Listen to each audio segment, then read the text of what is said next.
It's time for a little comedy, a little content, and a lot of conversation. It's the Geno Jones Show, exclusively right here on YouTube. Now here's your host, Geno Jones. What's happening, everybody? It is showtime. It's a Wednesday hump day, halfway to the weekend. I don't know about you, but I am glad. I can't wait until Friday, but I'm glad it's Wednesday. I like to call Wednesdays Working Divas. Shout out to all my Working Divas watching Monday through Friday. I'm here live to you on my YouTube channel, and now, thanks to Restream, I'm live on YouTube and on Facebook. All right. Attorney Paul Ellis Jr., our legal expert, and also he is the nephew of the late iconic playwright August Wilson. Yesterday was August Wilson's birthday. He would have been, I believe, 76, if I do believe, if I remember Paul saying 76 or 76, 77, somewhere around there. I'll let Paul, that's his uncle, so he can tell you that. But anyway, we're going to talk in detail about the August Wilson house, the inspiration behind it, the mission that the late August Wilson basically left, the charge that was given to his nephew, Paul Ellis Jr. So, as a matter of fact, we got a chance to see them live, got a chance to see some of the house and the festivities. They were honoring his life and celebrating his life and his work on his birthday, right in front of the house, which is under construction. First, let me get into the monologue tonight. President Joe Biden will address Congress and the nation, basically summing up his first 100 days. Listen, the man promised to make sure that we'd have 100 million shots in arms in 100 days. He doubled that. We got 200. Many Americans got that additional $1,400. So got that $200,000 in the bank. He ran that money to millions of Americans. Also, there were some other economic benefits in terms of money for child care. So the bottom line, shots in arms, money in the bank, not so bad. And, you know, we don't have crazy racist tweets, you know, not retweeting and reposting videos from white supremacists and white nationalists and neo-Nazis and Ku Klux Klan members. Just a regular dude, you know, boring. Boring is great. Just keep your head down. I don't need to see you on TV every day. But when I see you, you have something to say. Not tweeting like crazy, not telling people to inject and drink bleach to kill COVID-19. I digress. I'm not even going to go down that road. So I do want to give you an update in the Andrew Brown Jr., the murder, because it was really an execution. So a judge in North Carolina ruled against releasing the body cam and dash cam video of the cops that shot Andrew Brown Jr. exactly 1 week ago today, because 1 week ago today, Derek Chauvin was found guilty on 2 counts of murder, second-degree and third-degree murder, and second-degree manslaughter. Same day. As a matter of fact, 16-year-old Ma'Khia Bryant was shot and killed by a police officer. Young lady was, apparently, there were some older girls that came to her house to jump on her. And so she decided to defend herself. She got a hold of a steak knife, and you've heard me talk about this story. And there's been a lot of controversy about the young lady. Did the police officer have to use lethal force? Did he basically have to shoot her in the chest? Not once, not twice, not 3 times, but 4 times to, quote unquote, save the life of this other young lady. Yeah, I have a daughter. What would I do if I saw a young lady with a steak knife, with a kitchen steak knife, trying to stab my daughter? I wouldn't shoot her in the chest. I'd tackle her or grab her arm, but I wouldn't kill a 16-year-old child. No, I wouldn't have to. Not with a steak knife. No, without a gun. I've seen teachers break up fights. Kids had knives. teachers barehanded. So I digress, because this monologue is not about that. That just still sits with me, because there's still a huge debate, not just in our community as African Americans, but nationwide. But there's so many instances to where when it comes to black and brown bodies, we are policed differently. All right? So, but I want to go back to the situation with Andrew Brown Jr. in Elizabeth City, North Carolina. Like I said, the judge in North Carolina, in that area around Elizabeth City, which is the eastern part of the state of North Carolina. So the judge ruled against releasing the body cam and the dash cam video of the cops that shot. Now, they sent a SWAT team. We have seen video. Basically, you had a SWAT team in like some kind of remixed vehicle that had a flatbed. So you see 2 or 3 officers all dressed in SWAT gear with AR-15s. You can see them. They're like on their chest to serve a warrant for a dude, according to, if you want to believe the information from the police department or from the sheriff's office. A warrant for a dude that had 2 grams of cocaine and I think 2 grams of crystal meth, and you send a SWAT team to this guy's house like he's El Chapo or Freeway Ricky Ross or Frank Lucas back in the day. So I got a message that I want to send to the brothers and sisters of Elizabeth City. And this is important. My brothers and sisters there in Elizabeth City. Keep your protests peaceful, like you have virtually for the most part. I heard last night there was a little unrest. And I get it, because you guys have been lied to, and just, there's certain things you do know based on what the oldest son who saw the video and one of the family attorneys, he had his hands on the steering wheel. They roll up, they're shooting into the car while he's got his hands on the steering wheel. And then when he tries to back out and get away from these police officers, they continue shooting until one of them shot him in the back of the head. And that's the shot that killed him. He was actually shot 5 times, but the shot that killed him was the one that went to the back of his head. So I want you brothers and sisters to remain peaceful, because the powers that be, they want you to become violent. They want the unrest. Why do I say that? They want the unrest. They want to change the narrative. They want to be able to say, see, these protesters, these black folks, they're violent and just like he was, and they're ruly and they need to be controlled. They want to change the narrative. So we're not talking about the videotapes that have not been released. They want to change the narrative, so we're not going to keep but we're going to keep asking. They don't want us talking about, why haven't you released the body cam and dash cam video? You shot this man in the back of his head because he was fleeing, trying to get away? When you roll up in SWAT, and why did you sent a SWAT team to serve an arrest basically for a dude that was selling 2 grams of cocaine and 2 grams of crystal meth? You sent a SWAT team?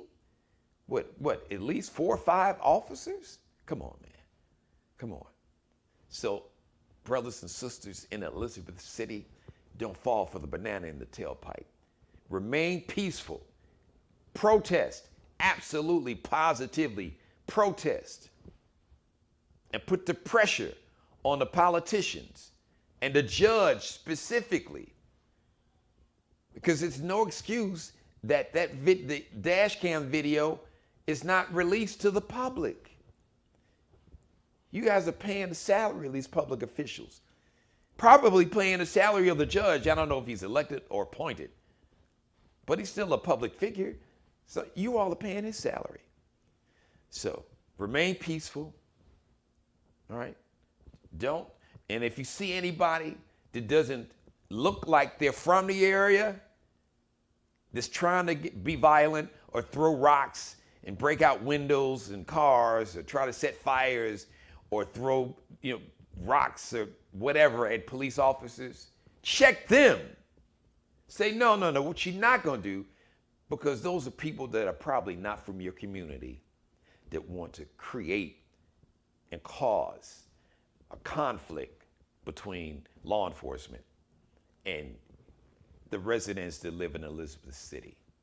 It happened in Minneapolis. They caught an off-duty police officer, all dressed in black, walking by an auto department store with a little metal piece, like a long piece of metal with a little round ball bearing on the tip, smashing and breaking windows. Oh, they out there. They're people who are completely okay with black and brown people being murdered, unarmed people being killed, but they want the tension. They want the conflict between police officers. And unfortunately, there's some people in law enforcement.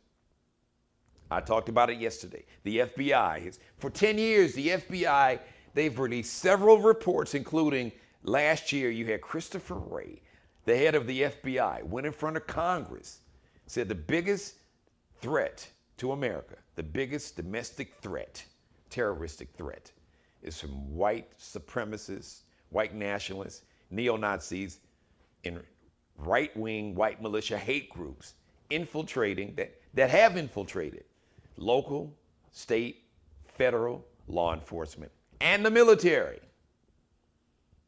You had active police officers, retired veterans, military, that stormed the Capitol on January 6th. It's real.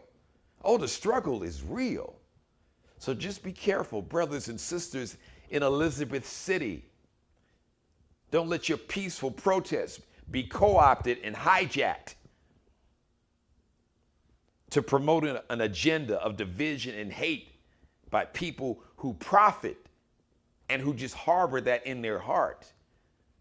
Because it's real. The struggle is real. And when is this killing going to stop? The killing of black and brown people? When is it going to come to an end? So I heard a story, you may not have heard, 26-year-old Mario Gonzalez of Alameda, California. It's right there in the San Francisco, Oakland Bay Area. This is on April 19th. He died. Apparently I saw the video. It looks like he was just drunk, to be honest, like he'd been drinking. So he was out in the public. So police officers, basically, once again, you have one police officer put his knee on Gonzalez's shoulder. So one officer had his knee on the man's shoulder, Mario Gonzalez, and he had his elbow on his neck for 4 minutes. Mario Gonzalez died. You heard the story. 13-year-old Adam Toledo was shot by a Chicago police officer on March 29th when a police officer told him to show me your hands. And he showed him his hands, and he shot him in his chest, killed him. Then recently today, I just saw, doing some research for the show, another Hispanic brother, another one of our brown brothers, 22-year-old Anthony Alvarez was shot and killed. He was running from the police officers. But when did running from the police officers become a lethal threat that you add to shoot to kill? President Biden is going to talk about the George Floyd Justice and Policing Act tonight, and you got to have qualified immunity. Like I said, if I can't appeal to your sense of humanity, if you can't see my humanity, and if just the threat of my presence, the skin that I'm in, if it somehow poses a lethal threat, even when I'm unarmed and my hands are up and palms are open, but if just the presence of my body and my skin pigmentation poses an imminent lethal threat to you, you are in the wrong profession. So if I can't appeal to your sense of humanity, if you can't see my humanity, if you don't have a sense of compassion and empathy, then I can go not only dig in your pockets, But I just need to add something on, then we're going to bring on my guest. So I need to be able to go after your pension, but I need to be able to sue these police unions. Yes, the Fraternal Order of Police, a very nefarious history when it comes to race relations. Just flat out racist in many cities. I grew up in Chicago. I can't think of any organization that has been historically and still to this day more racist than the Fraternal Order of Police in Chicago. Absolutely, positively. Now, some may say that's an opinion. That's a statement of fact. If you can Google the Fraternal Order of Police in Chicago and race relations, racism, just type that into a Google search and see what comes up.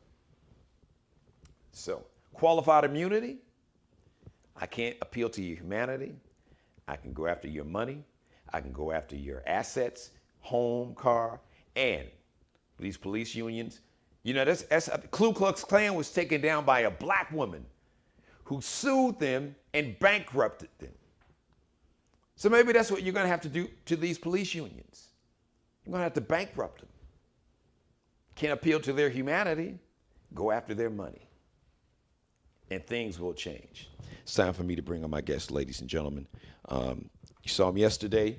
You've heard me talk about him. He's been a guest on the show. He is the official legal expert here on the Geno Jones Show, the nephew of the late American icon, playwright, August Wilson, who celebrated her birthday yesterday. And he joined us briefly yesterday so we could be a part of the festivities and the celebration. He is back today to give us in detail, talk about the August Wilson house and the story behind it, the inspiration, and give us details and tell us how we can support this vision of a true American icon and hero. Paul Ellis is joining me again. Thank you, Brother Ellis. Thanks for being patient. And, I was on one. I guess you could argue I'm on one every day when it comes to my monologue. But thank you for your patience, man. And yesterday looked like a huge success. So let me congratulate you. And I saw some pictures you sent me.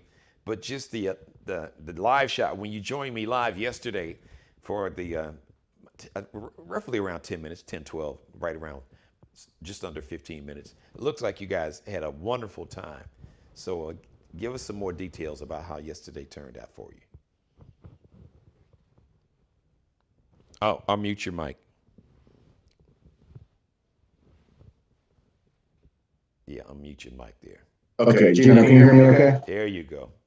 Okay. Yeah, thanks for having me. It went great. Everybody had a good time. We have our annual block party every year, so people talk about how much fun it is. They use the same words, no matter who you ask. The warmth, the spirit, just absolutely fascinating, man. People, we gave out food. We had a DJ. People got to meet the artists that we commissioned. So it went well. Very much a scaled down version of our annual block party, which typically has anywhere from 90 to 110 vendors and thousands of participants and attendees. We usually get anywhere from 60 to 75 volunteers to assist. And that's in addition to, the immediate board and consultants. So, people always have a good time, no issues, no problems.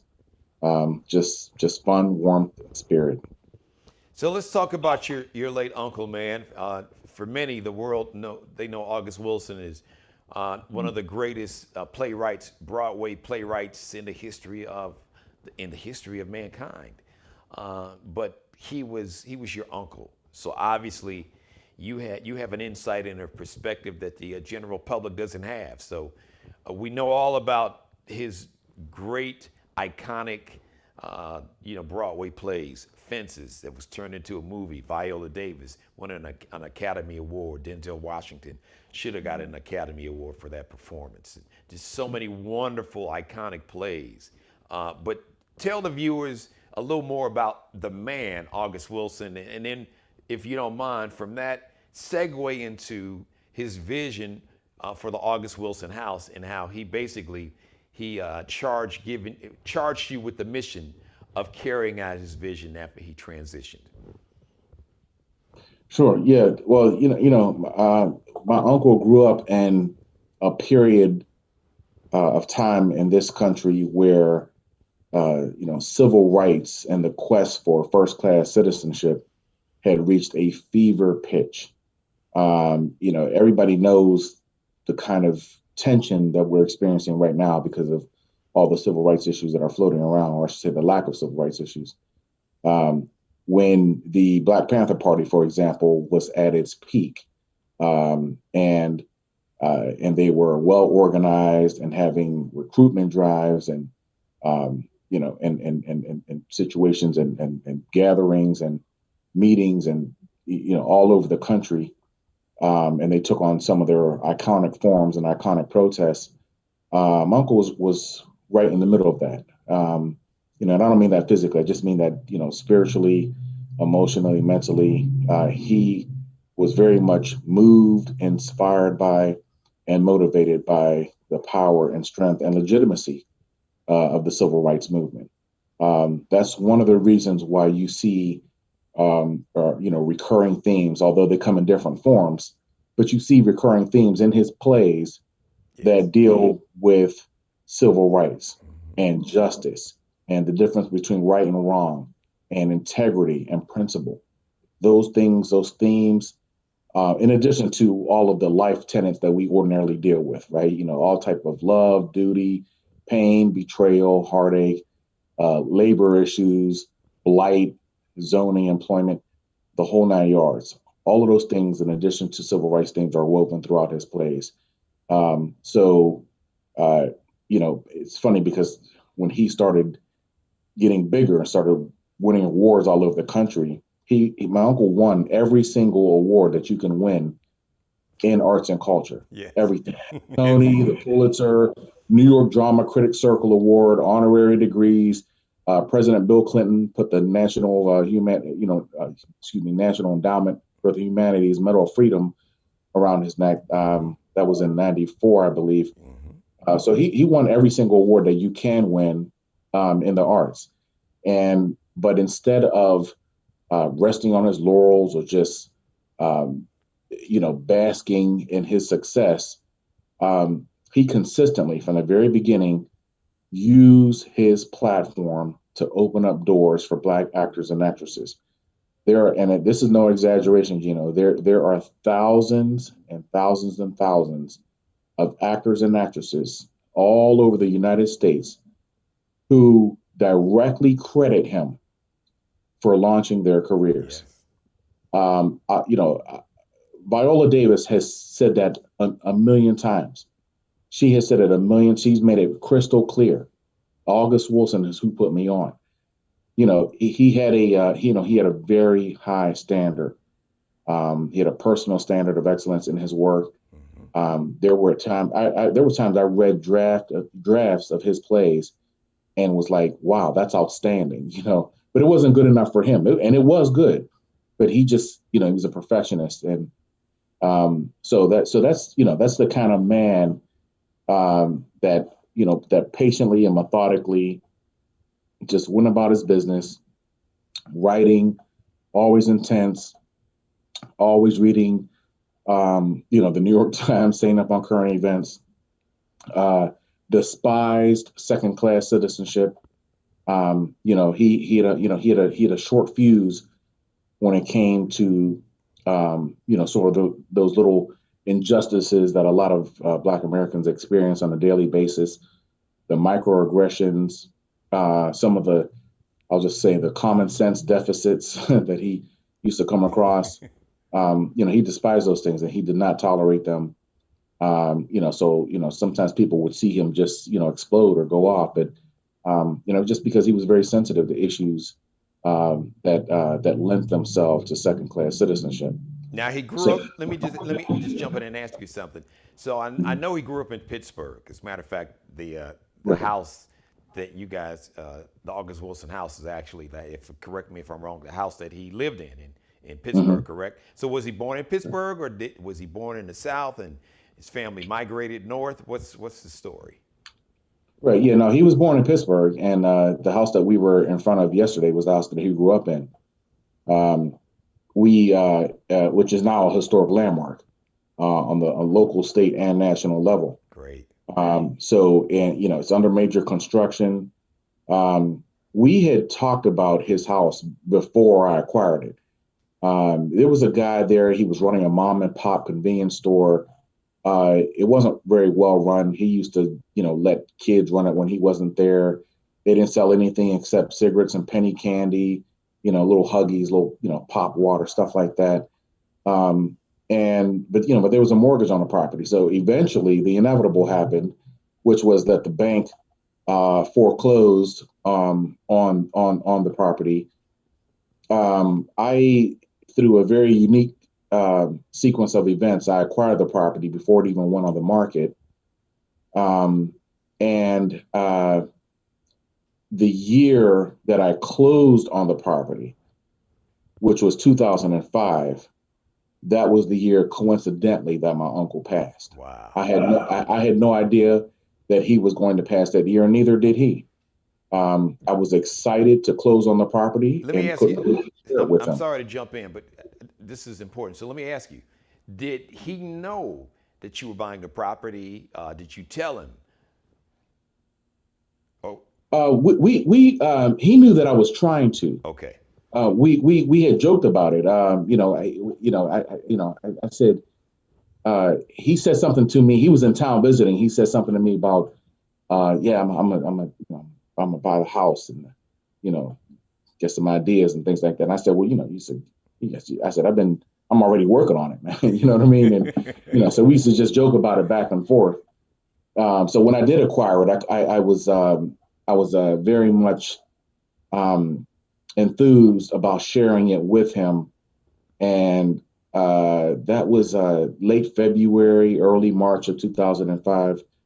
I didn't tell him right away because I knew I was going to see him in a few weeks. We had already gotten word from him as a family that we were going to be on Yale's campus in Hartford, Connecticut to attend the world premiere of Radio Golf, which was his last play, and which is set in the 1990s. So I wanted to tell him in person.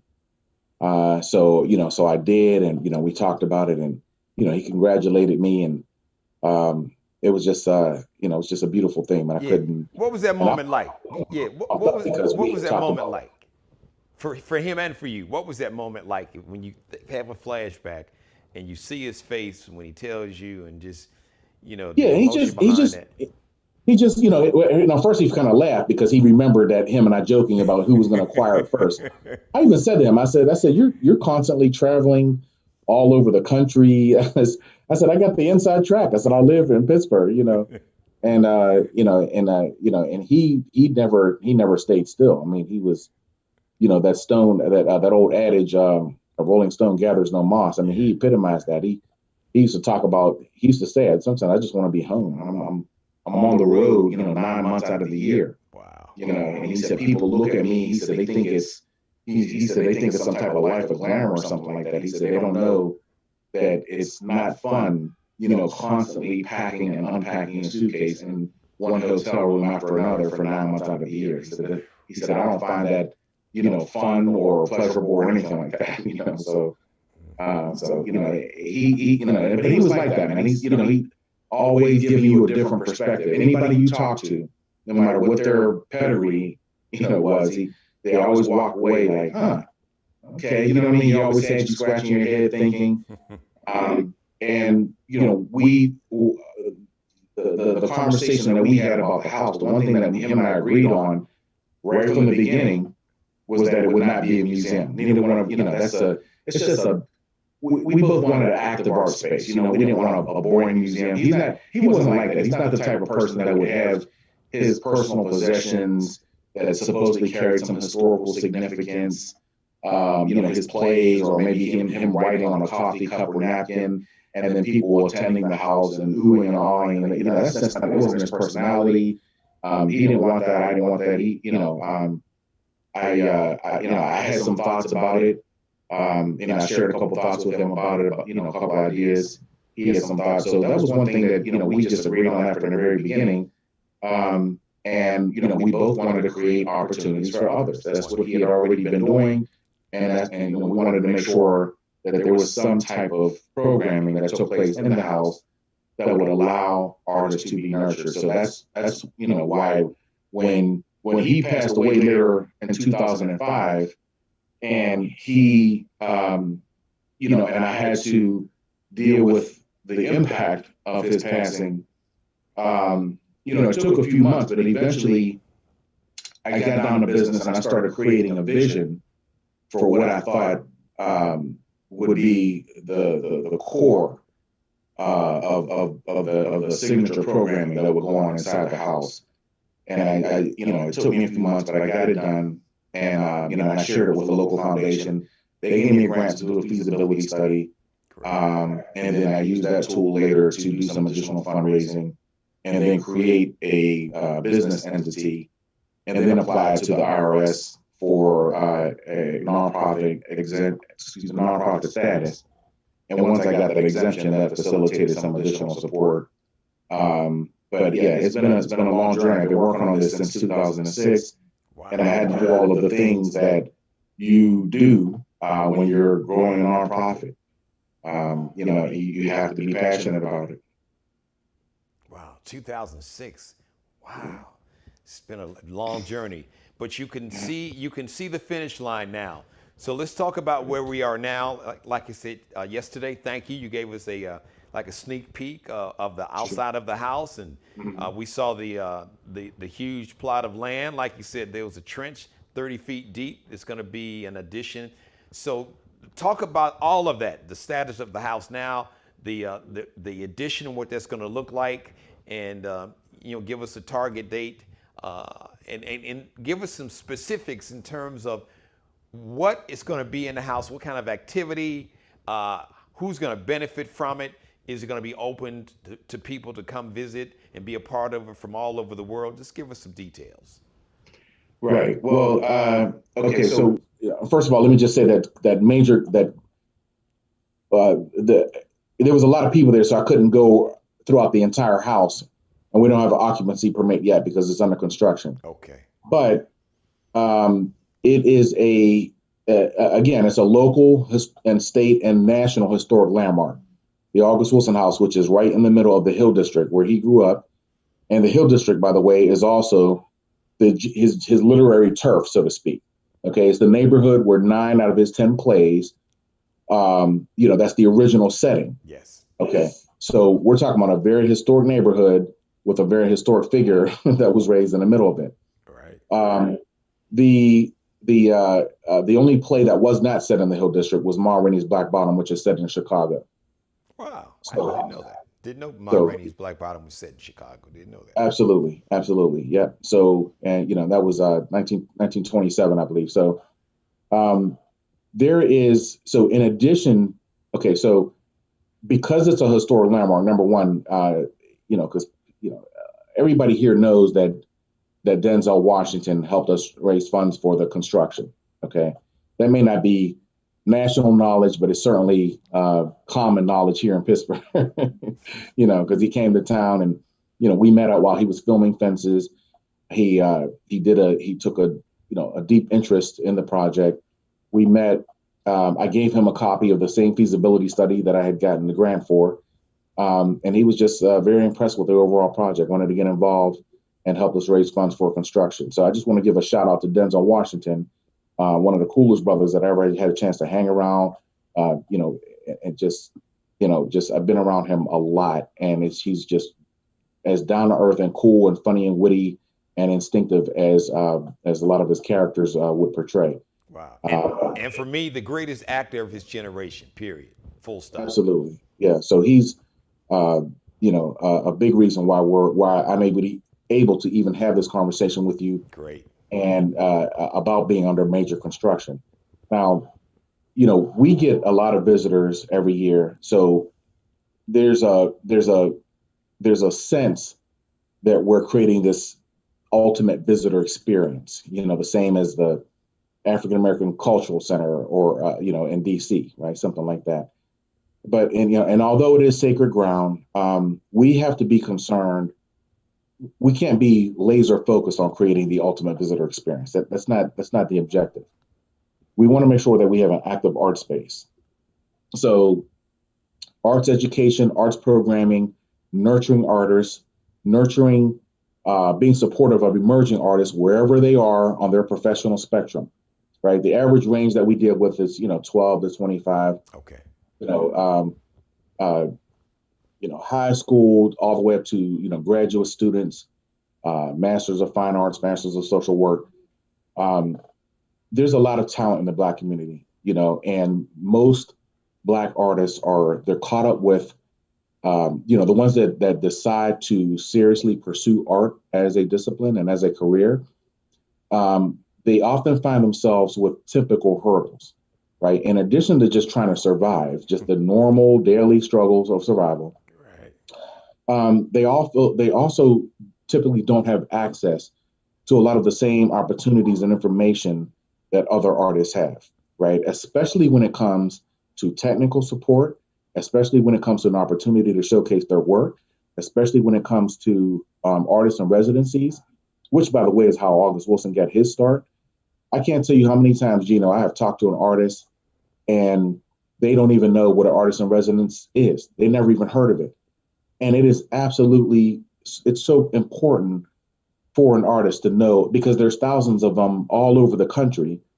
And what they do is you have an organization who will support you as an artist, will support you in your own work. Wow. They'll put you up, they'll provide housing, they'll give you a stipend, they'll give you an honorarium, they'll give you incidentals, and they will literally support your own work so that you don't have to worry about that daily survival. You can just, put that out of your mind, kind of breathe easy and say, all right, the bills are going to be paid for, whatever duration the residency is. Right. But they can be anywhere from a week to 2 years, right?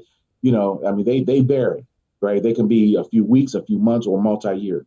So, imagine just, it's all subjective, right? How much time do you need? It depends on what you're working on. Are you writing a book? Are you writing a play? Are you writing a manuscript? Are you doing a painting, right?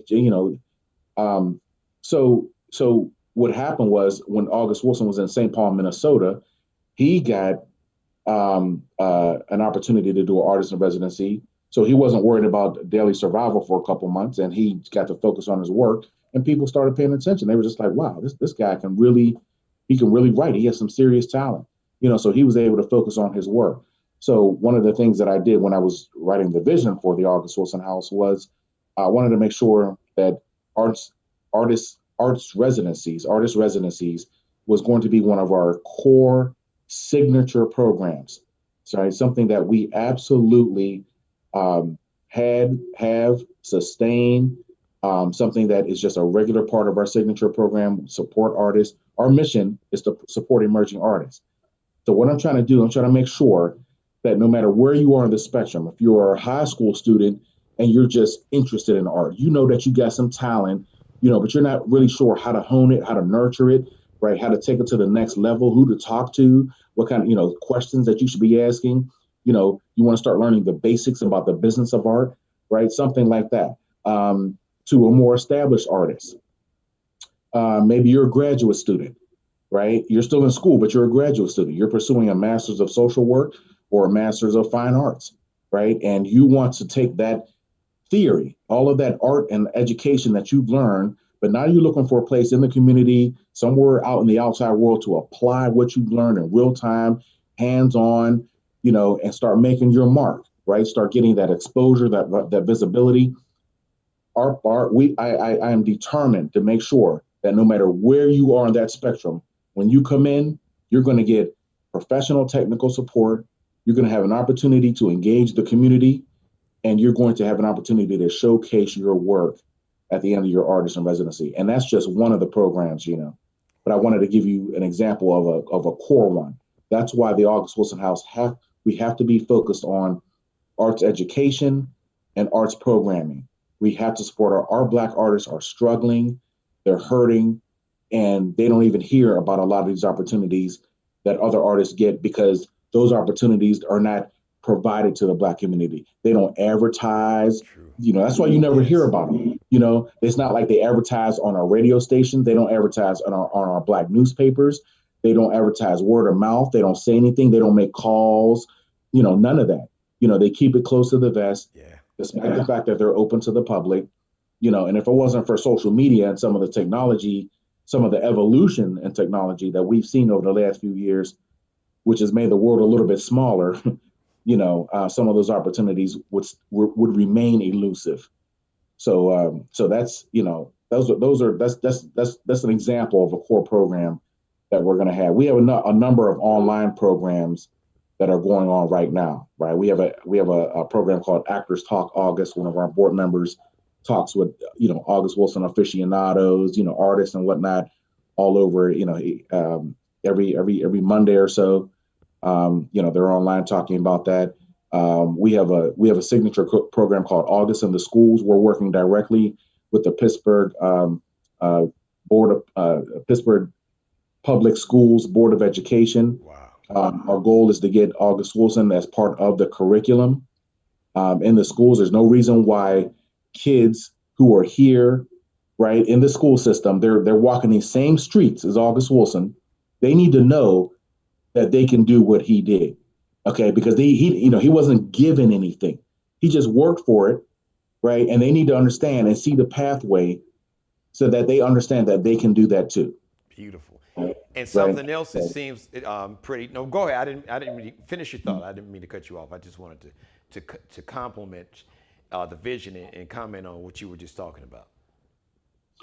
Right. Yeah. It's just sometimes kids, you have to show them how they could. A lot of times they can't see it. Yes. Right. Because they're growing up and they don't see a lot of role models. They don't see a lot of kids, their peers, trying to take their craft to the next level. Like they just don't see a lot of that. So even when they hear about somebody as big as August Wilson and why this guy has a theater in New York and a center downtown Pittsburgh and his historic landmark on the hill, they're saying to themselves, well, I want to learn more about that. This guy's in my neighborhood. This house is right down the street from me. Yeah. He walked these same streets, right? So how did he do it, right? So you got to connect with kids and show them how he did it. So that's one of the things I love about my uncle. He's not a hip hop legend. He's not a superstar athlete. He made his contribution in one of the ways that truly, really counts. Literature, writing, art, right? There's something about art, that just brings out the best in people. Yes. It forces you to tap into the deepest realms within you and pulls out, your best. That's what art does, and that's why we want to make sure that there's always opportunities to advance, professional self-development opportunities that is so critical for the programming with the August Wilson House. And what you guys, I'm sorry, what you guys are doing with this house, because I don't want to lose you. I know I'm running out of time. I just want to get this in. What you're doing with this house, Paul, it's scalable to me. Correct me if I'm wrong. The vision that you have, that you are the vision that you are putting to life, where it's tangible, where you can see it and touch it and smell it. This vision and this program and what you're doing with the August Wilson House is scalable.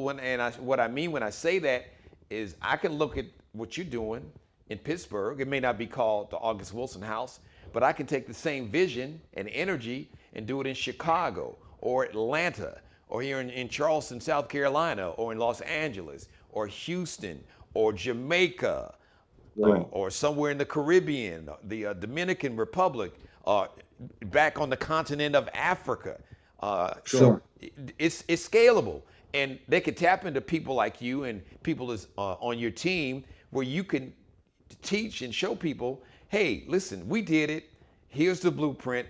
This is what to do, what not to do. Am I correct? Am I on point with that?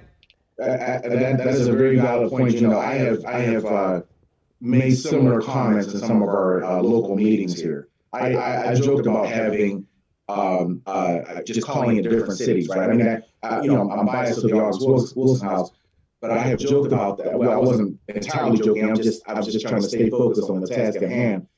But aspirationally, it would be nice, right? An August Wilson House Detroit, August Wilson House Atlanta, August Wilson House Charleston, right? Yeah. Those opportunities. Let's face it, it's a national problem for Black artists. Right? So everything that I'm talking to you about right now in terms of the need to support Black artists and the need and the void, the very conspicuous gaping hole and void that my uncle talked about throughout his entire career, and the reason why he had to be so laser focused on, creating thousands of opportunities, for other Black artists, is because it's a national problem. And it's not a problem that has been resolved since 2005. It still exists today in 2021. Wow. So yeah, and it's very much scalable, and it needs to be universally applied because the problem is that big. So before you go, first of all, thanks again for coming and giving us some history, telling us something about the man, August Wilson. We know about August Wilson, the playwright, but you gave us a chance to kind of look behind the curtain and learn and see who August Wilson, the man, was, and his character and the Constitution that he stood on and what his principles were. So how can we support this project? The goal, your target date, you say 18 months, so you don't have a specific date, but you're looking to officially open the house, you say, in 18 months? That's correct. That's correct. We've already launched major construction. When we get done with the house and the addition to it, then the last piece will be the site around it. We're going to have a state-of-the-art backyard theater with theater productions and monologues and poetry competitions and slams. It's going to be a world-class theater, and it's going to be outdoors. Wow, so we have top. There's a guy named Walter Hood. He's a Black architect with a national reputation. He's a landscape architect. We've engaged him. He's very, very big, very, very famous, and very, very talented. So he's working on the project with us in addition to our local architect. And so we have to, finish up with the site around the house. So it's just going to be immense programming, and we're constantly going to have local artists who have already been nurtured and supported being featured at these productions, whether it's at the beginning of a Sunday jazz bunch or a specialized production, a play that they put together, and the production is, whatever the run is going to be. We have close connections with local universities here with world-class theater programs, like Point Park University, Carnegie Mellon. These are universities with world-class theater programs, and right now they are our community partners, and we're working with them to make sure that we have a world-class experience. It's going to be phenomenal, Gina. I cannot wait. We are still fundraising. As much as I, credit Denzel for getting us to this point where we, can do the construction, Denzel's assistance was focused on the construction. I mean, he said it many times, we got to get the house done, but as a nonprofit organization, we still have to worry about operations and programming and organizational expansion and infrastructure. There's additional people that we're going to need, director of finance, director of marketing, and all of the things that come along with, running a nonprofit, taking care of the volunteers, making sure that our fiduciary responsibilities are all taken care of, paying for our annual audits, all of those things. So we are still fundraising. If somebody is able to support us, we do request that they go to our website, which is augustwilsonhouse.org. There's a donate button on our website. Please donate. Please join our mailing list at the bottom of that website, which is augustwilsonhouse.org. Or they can reach out, to me directly at paul@augustwilsonhousefounder.org. All right. augustwilsonhouse.org. Hit that donate button. Hit it a couple times. As a matter of fact, you have something set up to where people can do like a recurring donation every month, where they can just like an automatic bank or credit bank card withdrawal? Certainly. Okay. Yeah. We have people that that do recurring. There's a recurring donations. A option. That's what I'm sorry. That's what I was looking for. This recurring option on there.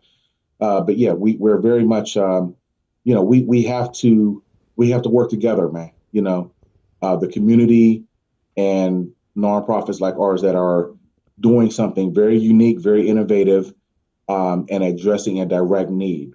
What we're doing addresses many needs in the community, but we have to work with the community. It has to be a collaborative effort. Absolutely. All right. AugustWilsonHouse.org. Hit that donate button now. Paul Ellis, thank you, my brother, Paul Ellis Jr. And we'll see you soon back on the show. Thanks again. Thanks, Geno. All right. Thank you for letting me be a part of your life as always. God bless each and every one of you. God, most of all, thank you for letting me do the Geno Jones Daily Variety Show Monday through Friday right here live on my YouTube channel. And using Restream, I'm being streamed live right now on YouTube and on my Facebook channel. Please like, share, and subscribe to my YouTube channel. I would love if you'd like to be a sponsor of the Geno Jones Show. If you'd like to advertise, I'd be honored to have you as a sponsor. I'd be honored to have you advertise. If you need a pitch man, I'm the king, not the king, the king, as I say, a pitch man. I'd be honored to be a pitch man for your product. Reach out to me. You can leave me a message right here on my YouTube channel, Geno Jones, or email GenoJonesShow@gmail.com. That's how you spell Geno with a G-E, Geno Jones Show. A shout out to Bruce Gage, the official wardrobe stylist and consultant for the Geno Jones Show. You can check Bruce Gage out, the stylist, at just Google search or go to Instagram, IG, and the little magnifying glass. Just type in Bruce Gage or go to flyballthestore.com, flyballthestore.com.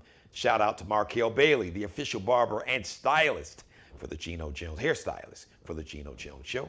Check him out on IG, Instagram, KELBECUTTIN. Thank you for watching.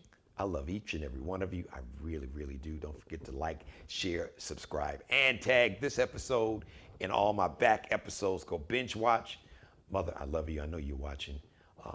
So tomorrow, Thursday, got a musical guest for all the little mamas out there. We'll tell you all about, you get to meet Soulful Connection and see their brand new video called Hey, Little Mama. You'll love it. It's funny. It's really a cool video. Get a chance to meet the fellas. All that tomorrow, live right here on the Geno Jones Show. Until tomorrow, 6:30 p.m. Eastern Time. Once again, thank you for watching. Be blessed. Subscribe and tune in to the next episode of the Geno Jones Show, exclusively right here on YouTube.